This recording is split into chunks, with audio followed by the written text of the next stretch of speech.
Hey guys, John here from Sonic Drive Studio. I hope you're all doing well and welcome back to the channel. When I was a young teenager, let's say 25 years ago or so, the world of guitar gear was quite different. I had a crappy little PV practice amplifier in my room that I had borrowed from my uncle. If I recall correctly, it was called the PV Backstage 30. I wanted to play some Metallica riffs through that amplifier, and in order to get at least some form of distortion or overdrive, I had to crank the gain control up all the way, and I just went for it with my Squier Stratocaster. Of course, it sounded really bad and it sounded nothing like the real Metallica, but it was all I had, so I was somewhat happy with it. And then later on, I also got a Boss distortion pedal to add some more grit and some more gain, and that was fun. That increased the fun a little bit, and that was a Boss HM2, by the way. At that time, it was all I had. It wasn't like today where you had all these options of getting great guitar tones for relatively little money. Some years later, digital modeling solutions became a thing. And pieces of gear like the Behringer V-Amp and the Pod by Line 6 came into my house, and I played through them and enjoyed those options quite a bit. But of course, digital modeling solutions were in the early stages back then. However, worlds of tone did open up to me. I really enjoyed being able to play through different types of amplifiers and with different types of cabinets and use them directly into my computer. And trust me, it sounded much better than plugging my old Boss ME5 directly into the sound card of my computer. When you started out playing electric guitar, what sort of gear did you use? Absolutely, let me know in the comments down below. Fast forward 20 years or so, and wow, we've come so far in terms of guitar gear. There are so many wonderful guitar gear options out there nowadays, and in this video I want to shine a light on two of those guitar worlds and see how far we've come, and perhaps also take a look at where this might go in the future. And let's start with the digital world, the digital guitar realm, if you will. Last week I got an exciting new device in the studio. It's this Fractal Audio FM3 Mark II Turbo, to be precise. And let me tell you, this thing is absolutely awesome, especially when you compare it to the old gear that I used to have as a young teenager. As you may or may not know, I've had a Fractal Audio Axe-Fx for years now. The Axe-Fx 3 has served me well in my studio for years, and I use it every single day basically. It's just a workflow and architecture that I'm very familiar with, and it just kind of feels like home working with the Axe-Fx 3. And with the FM3, the compact size and uncompromising features and sound quality was just very appealing to me.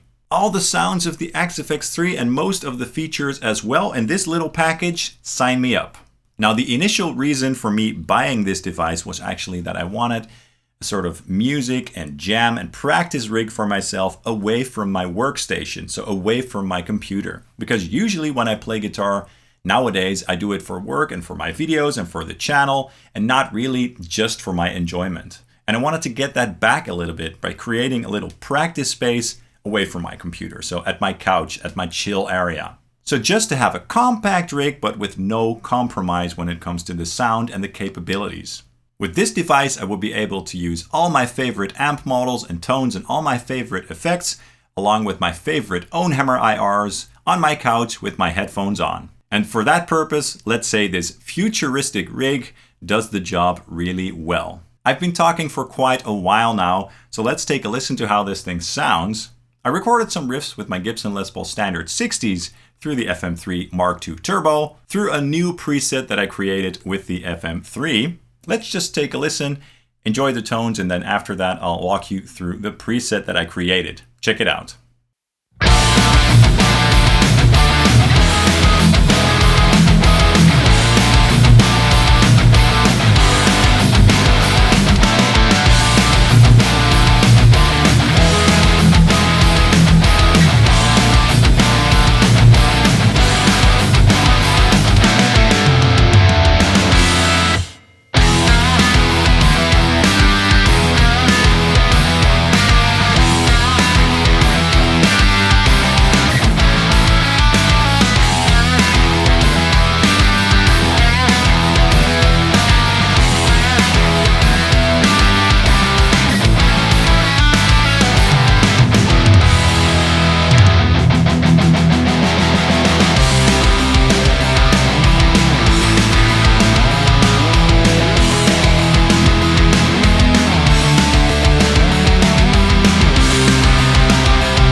Alright, that sounded pretty wonderful to my ears. Haven't we come so far in the digital domain? It's quite crazy, I think. Let's be honest, this sounds so much better than my old PV Backstage 30 amplifier or my V-Amp or Pod version 1 for that matter. Now let me walk you through the virtual rig that I created for this preset on the FM3. In the input block, I'm running a classic noise gate, and then we're going into one of the recent amp models based on the Revv generator amplifier. It's a great high gain amp model. It sounds really good. With all the frequent updates that Fractal Audio provides, we're getting new goodies very often, and that's just a joy. It's really a pleasure to be a Fractal Audio user from that standpoint. And these recently added Revv amp models sound and feel really good to play through. They certainly sound like analog tube amplifiers to my ears. Now for the amp block, I kept the amp settings almost stock, but I did change the speaker impedance curve to a Marshall 4x12 1960 cabinet. Now for these Fractal devices, Fractal recently added the new Dyna Cabs, which is a very cool feature. And if you're familiar with the Fractal audio devices, I'm sure you've heard of them. Now the Dyna Cabs are quite cool. You can choose a cabinet with a matching impedance curve, choose a microphone, move the microphone around, and really go in and fine-tune your tone and your mic position on the speaker to tweak and find your ultimate personal sweet spot with that speaker, so to speak. So that's wonderful, especially for people who like to tweak their tone. However, I personally always tend to prefer the workflow and the sound of my OwnHammer IRs, and I'm especially excited about the recent RockBox releases. The OwnHammer RockBox IRs shift the focus from various cabinet brands and moving mics around and stuff like that to different speaker types, different brands, and different ages as well, in unique but very versatile and great sounding OwnHammer cabinets. The classic and the modern cabinet, as well as the blend. So instead of being tied to a certain brand of cabinet with a certain stock speaker usually, and moving the mics around and blending the microphones, I now focus on finding the right speaker for the job, and boy is it fun and refreshing, and it's just very easy to get some great and unique tones this way. Let's say I'm working on some sort of high gain rock or metal riff, and for that part I'm using the V30MV-2001A speaker, which is a form of V30, and I feel like it isn't the perfect speaker for that job. I can just switch to another speaker, like the DV-NT7716A for example, just to get a different flavor and a different response and a different EQ curve. And in that way the speaker changes the flavor and the EQ and the overall curve, and it's just a lot of fun.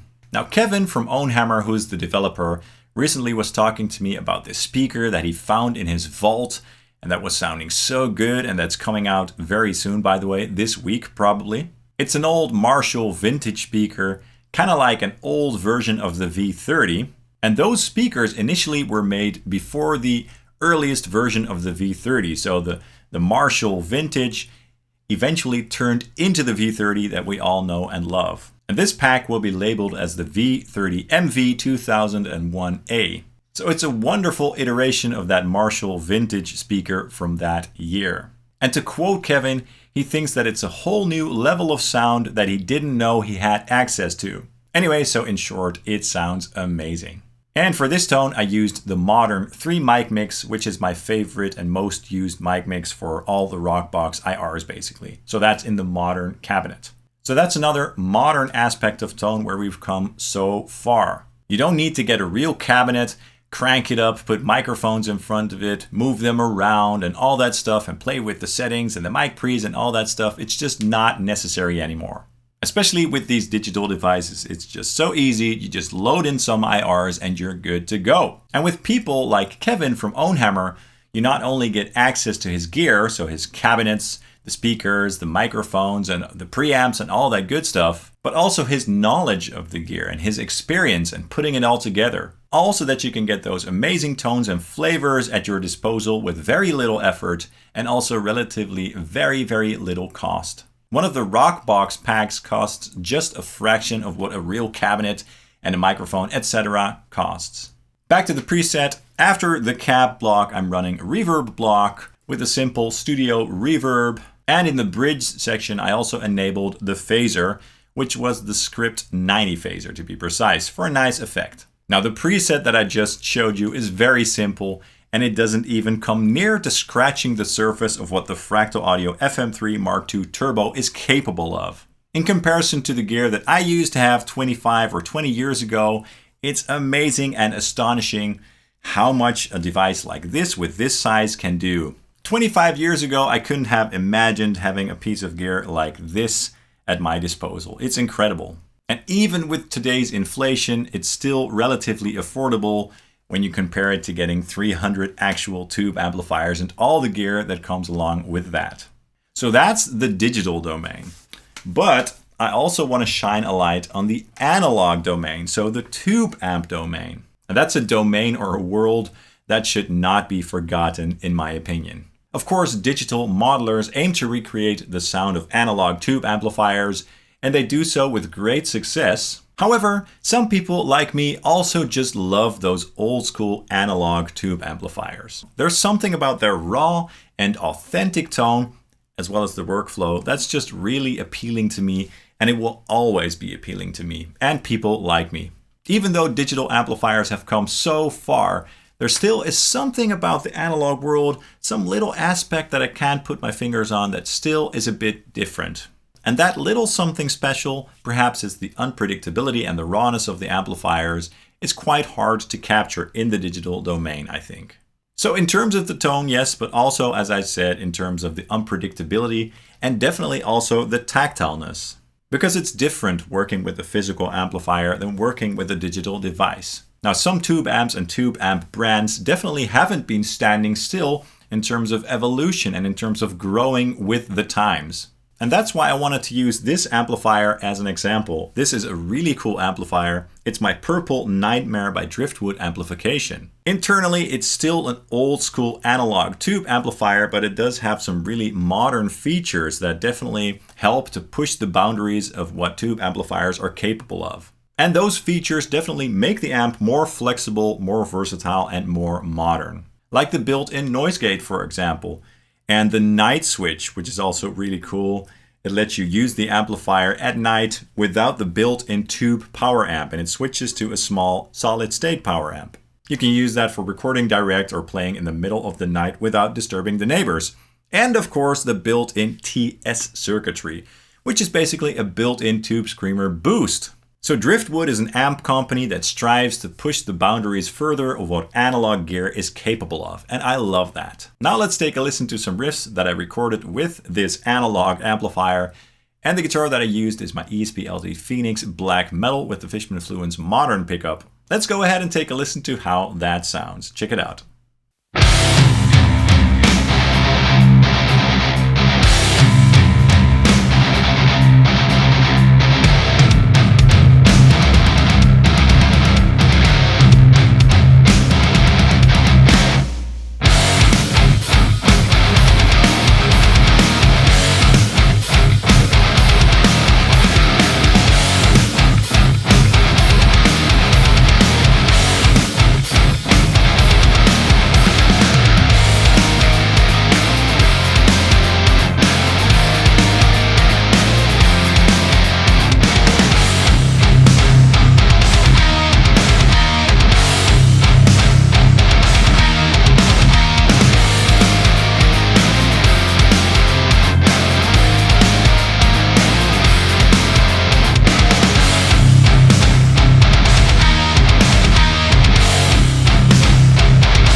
That sounded simply awesome.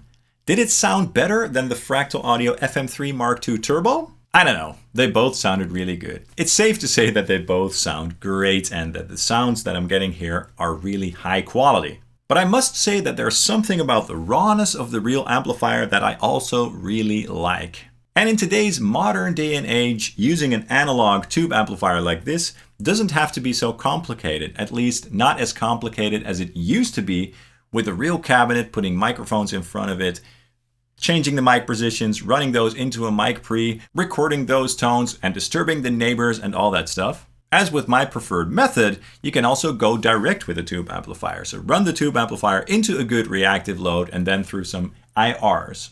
So that's what I did here. So the amplifier is going into my RedSeven Amplification Amp Central reactive load. That's just a great reactive load.